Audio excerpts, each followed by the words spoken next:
Bonsoir à tous et bienvenue pour le plat du jour. Nous sommes en compagnie d'Ignacio du restaurant Le Convivium. Bonsoir. Bonsoir. Alors aujourd'hui nous allons faire un dessert pour notre dernier jour en votre compagnie. Ouais. Alors justement de quel dessert s'agit-il? Alors il s'agit d'un flan à l'amaretto, Oui. le biscuit qu'on a vu Voilà. sur le bar, à l'amaretto et au café, D'accord. accompagné de marron qu'on va faire sauter au beurre et sucré, et une spirale de nougatine au pignon de pain. Bon, donc on l'a compris aujourd'hui, le dessert sera très sucré et il sortira un petit peu de l'ordinaire. Alors on va commencer par quoi pour ce plat? On va commencer par poêler les marrons. Les marrons, oui. Donc on les fait avec un peu de beurre. On attend que le beurre soit à noisette. Ça permet d'apporter un goût au poêlage. Donc voilà, on fait fondre notre beurre. Voilà. Ensuite, on va y ajouter nos marrons. Ça c'est un dessert très hivernal, on va dire. Oui, oui, oui. Avec les Les marrons, marrons, effectivement, voilà. ça rappelle l'hiver. Alors heureusement, on sort de l'hiver. Donc, On sort de l'hiver, donc bon.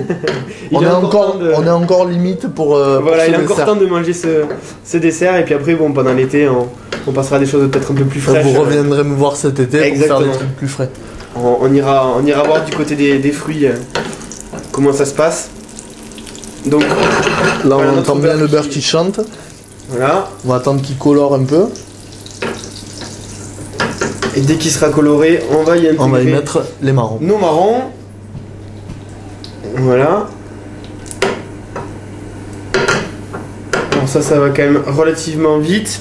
Allez, on prend nos marrons, Hop. on les met au beurre.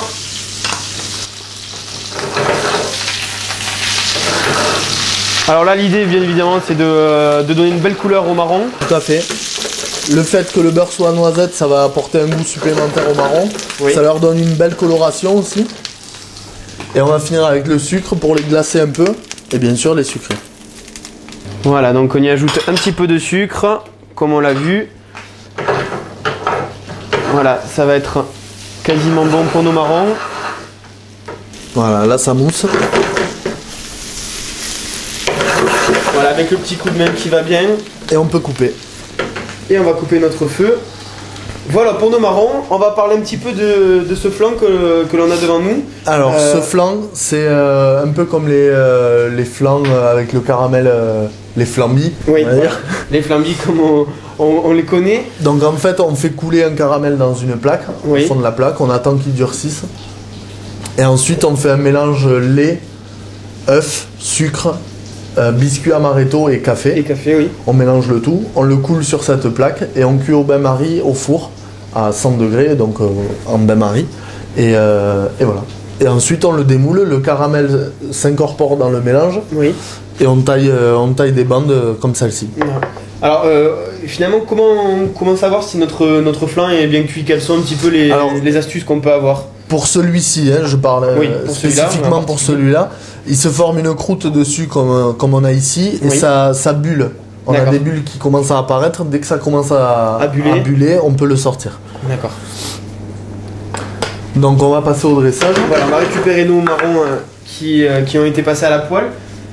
Hop. Alors là finalement sur le flan, quel est un petit peu le goût qui prédomine? C'est quoi? C'est le café? C'est plus le caramel? C'est très homogène en fait. On sent aussi bien le café, le biscuit Ouais. amaretto et après à la fin on a la douceur du caramel. Mm. Donc c'est vraiment très homogène. On sent tous les parfums de ce flan. Le biscuit amaretto justement, quel est un petit peu l'intérêt de le mettre dans ce flan? C'est quoi? C'est pour ajouter Le un côté petit de l'amande. Ouais, d'accord. Voilà. Voilà. Donc là on le dresse dans notre spirale de nougatine. Alors là aussi, il va falloir expliquer quand même cette spirale, comment on l'obtient. Bon, c'est pas forcément la chose la plus... Là c'est vraiment pour l'esthétique. Hein. Voilà, c'est pas forcément la chose la plus simple à faire à la maison. Pourtant, c'est quand même réalisable. C'est réalisable. Alors, On comment fait une nougatine. Oui. À l'occurrence au pignon de pain. Donc Mhm. on peut prendre une recette de nougatine classique aux amandes défilées et on remplace tout simplement les amandes par les pignons. Par les pignons, oui. On fait notre nougatine, il faut la couler sur une feuille de silicone pour pas que ça accroche. Une fois qu'elle est encore chaude, donc malléable mais pas non plus brûlante, on l'aplatit au rouleau à pâtisserie. On fait quelque chose de relativement fin et ensuite on taille des bandes qu'on vient enrouler autour du rouleau à pâtisserie qu'on a préalablement huilé pour pas que ça accroche. Voilà, donc bien évidemment l'idée de le faire aussi fin, c'est d'une part le côté esthétique et pour ensuite le manier, et c'est aussi au niveau du goût pour éviter peut-être que la nougatine écœure un peu. Voilà, ça écœure si on a un morceau trop épais. Là elle est fine, elle fond en bouche en fait. Elle apporte le côté craquant avec le flan. Oui. Et en même temps elle est pas non plus écœurante parce qu'elle est justement fine, donc ça fond en bouche et il n'y a aucun problème. Voilà, donc ça c'est bon pour cette partie là. On va récupérer donc nos marrons que nous avons passés à la poêle avec un petit peu de sucre et du beurre. Alors les marrons, on en profite, c'est la fin de l'hiver, mais malgré ça, on profite de ces derniers petits marrons pour ce dessert. Ils sont rares, mais... Voilà, donc c'est l'occasion ou jamais d'utiliser cette recette, ou sinon il faudra attendre la saison l'année prochaine pour les utiliser. Ensuite, on a un caramel crémeux au café. Oui. Donc on fait un caramel que l'on vient décuire avec de la crème et on finit avec du café. D'accord. Tout simplement. Voilà, donc là un petit peu de décoration. Voilà. Et ensuite, on va en rajouter un peu. Comme ceci. Et on finit avec une glace au marron. Donc la glace au marron, pour le coup, là est artisanale. Pas forcément dans le commerce. Pas forcément. Voire pas du tout. Donc on va dire la solution la plus pratique, bien évidemment, c'est de venir déguster ça ici directement au Convivium. Voilà, donc mettre une belle quenelle. Alors, notre quenelle. Elle est un peu fondante, malheureusement. Voilà.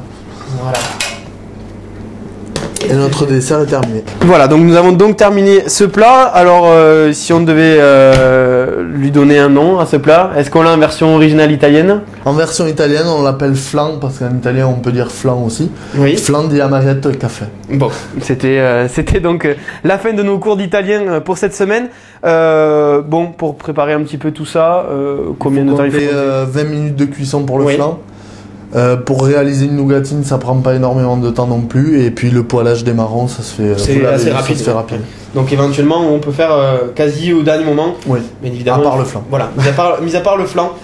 Pour déguster tout ça, comment on s'y prend? L'idée c'est quoi? C'est de mélanger un petit peu. L'idée c'est de mélanger un peu tout parce qu'on a plusieurs textures différentes. Ouais. Donc on a le craquant, le fondant, on a les tout côtés à fait. marrons aussi. Le côté glacé de la glace.